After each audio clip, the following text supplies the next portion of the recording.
Today on Guardian Answers, we're going to answer the question, what are the numbers on my key?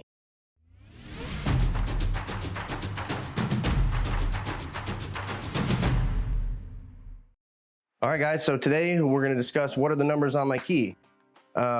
Usually the numbers on the keys are the cuts of the keys or labels that are telling you what type of key it is or what type of keyway it is. I have a couple examples laid down over here on the side. I'll start grabbing them and bringing them up and showing you, and we'll kind of put a zoomed in image right here so you can see what we're talking about. So I'm going to discuss what all those numbers on the keys are, and then how those numbers and letters allow us to, go off on different paths and figure out different issues that we need to take along the way. Some of those numbers are the cuts. I'll show you how those cuts transfer over to the machine and how we make the machine cut those cuts, and then how we pin up a lock based off those cuts, or how we locate a key based off the letters or numbers on the key. So one of the first ones I have here, which like I said, I'll put a zoomed image up right here, is this Schlage key. I have two of them right here. It's a Schlage original, it says Schlage on the outside, and then it has the numbers 98242, and then it has a little C below it. So 98242, and then it has a C. Well, the 98242 is the cuts of the key. The C on it just means that it's a Schlage, because it's a Schlage C keyway. So that's all it means. So if you're in a locksmith business, you go, oh, that's a SC1. That's another name for it, is the SC1, if it's a 5-cut key, which this one is. It's a SC4 if it's a 6-cut key. So the numbers on this key that I'm talking about, the 98242, is the depths of the key. You can tell the mountain just matches the cut. 9's the deepest, and it goes shallower. So that's what that is, the cuts of the key. Then the C on it just tells me it's a Schlage C keyway. So that's one example. Another example is, there's thousands of them. Best keys. Best will look like this. And they have, this one particular one has a Q on it. And the Q just means it's a best Q keyway. So there's a best A, a best B, a best C, a best D, a best DD. We have all kinds of different ones. Best has a ton of them, somewhere like 60 keyways or something. I'm not correct on that exactly, but somewhere around there, a ton of them. So this is just a best Q. So if I was to see this key, because I'm in the trade, before even looking at it, I say, oh, it's a best key. Let me see what letter it is. Oh, it's a Q. And I'll go find the best Q. Okay, so in this case, it just tells you that it's a best Q key. Another example is, just like that first key I showed you, these are two other Schlages, but they're just blanks. On this blank, the one says FG, and one says C, and then a C on the other side, which is same thing, C keyway. So it would be a Schlage SC keyway, or a Schlage FG keyway, like the picture shows. So they're just different ways for us to locate the blanks, know what different types of keyways they are, know which one locks they'll fit in based off that letter and number. And then there's some of them have a lot more numbers on it, like this one right here. This is a master key, an M4.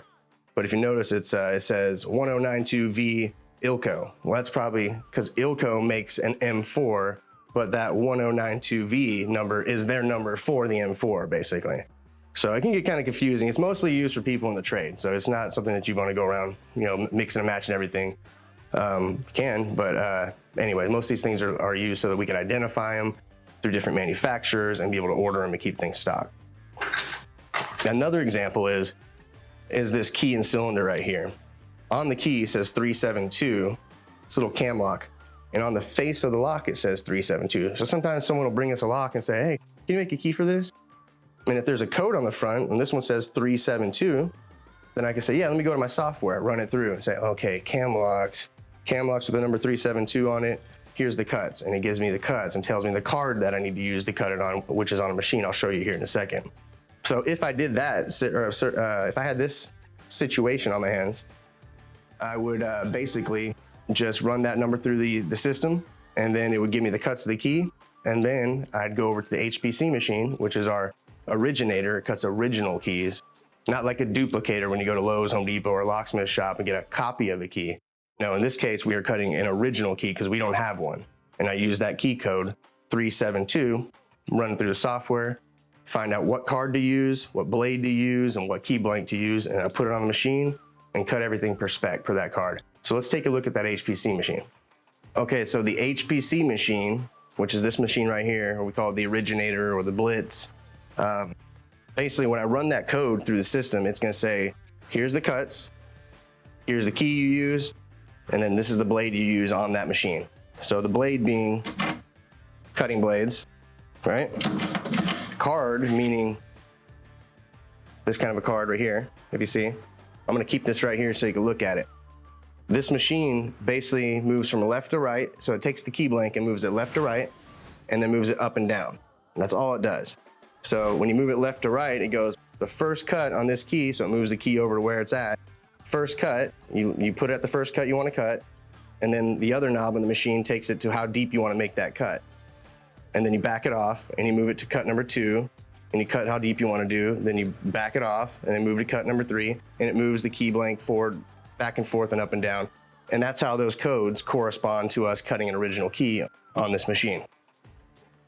So we use those numbers to tell us what kind of key blank we need to find for a customer. We use those numbers to find out what key depths we need to cut on that key blank itself. We can cross-reference them through books, through software. We take key codes off of locks and then take those key codes and run them and get the code information like we just did. Sometimes you can even stamp. These are stamps, metal stamps, letters, and we have letters and numbers. But sometimes you could even stamp numbers on it. So you might see one on there and be like, oh, what does MJQ mean? And whatever that person meant for that to mean on some piece of paper he has somewhere, wherever he has his key records, basically, will tell you what that means if it's been stamped on there. So stamped on it means like a locksmith did it pretty much. And if it's on there, so the manufacturer puts things on it, which we can stamp indentions onto it. We do that when we're doing master key systems and things like that too. So if it looks like it's been hit on and it's just an awkward size for it, usually that means someone stamped it on there. And it's just letting you know what the label is for that key so that you can say, oh, this is an M key. Go to my cross-reference, oh, M is a master key. So we'll label things so that we can keep track of them within a key system. Manufacturers stamp keys so we can keep track of what different type of key blank it is and what the reference number is to find those key blanks. And then you have the cuts that are also on the key blank. So if you usually have like 5 numbers in a row or 6 numbers in a row, then that's usually the cuts of the key. If it involves letters at all, it's not a cut of a key because cuts in the keys are only numbers, they're not letters. So a letter is either going to be someone stamped a letter on there or it's a label for what kind of key blank it is. So hopefully that answers some things for you. But one more quick thing I wanted to mention is once we have those numbers, say we're keying a lockup, right? And I say, oh, I got this key here. It's cuts 98242. Well, you know how to make the key, but do you know how this number references or cross-references to rekeying a lock? Well, I'll show you that right here. So I'm gonna zoom in right here. I'm gonna show you right here. Okay, so if you look on the key, this I know is a Schlage key. And it says the first cut is a 9, and then the second is an 8, and the third is a 2, the fourth is a 4, and the fifth is a 2. So 98242. Well, on a Schlage, if you look right here in this chart, I'll pull this back. A 9 is the first cut. So if I was putting this in a lock and trying to rekey it, I'd go down and say a 9 cut is a 300 pin. And I'd go over to my 300 pin and I say, oh, okay, this is the pin that I need to put in that lock. And then I put that pin inside that lock and it sits inside of the divot of the key. If you can see that right there. So it sits right in the divot of the key. And the deeper the cut, the longer the pin's gonna be because there's a shear line where all the pins have to line up flush. And when they line up flush, the key will turn over. So hopefully that gives you a good understanding of how the cuts interact with us being able to make keys and cross-reference things and rekey locks according to those cuts. So hopefully enjoy this new series, Guardian Answers. Took me a second, almost forgot. Guardian Answers. We're gonna be doing this probably every week or so, just answering a common question, making a short little video, putting it out there for you guys so you guys can have more information on what we do. We want to make this trade a little bit more transparent. We want people to understand what we do and how much more is involved in the trade of locksmithing and security professionals like access control installers and CCTV installers and things like that. There's a lot of things we do and an endless amount of content that we could put out for you because literally there are thousands of topics that we could discuss. So that's the good thing. Thank you for tuning in.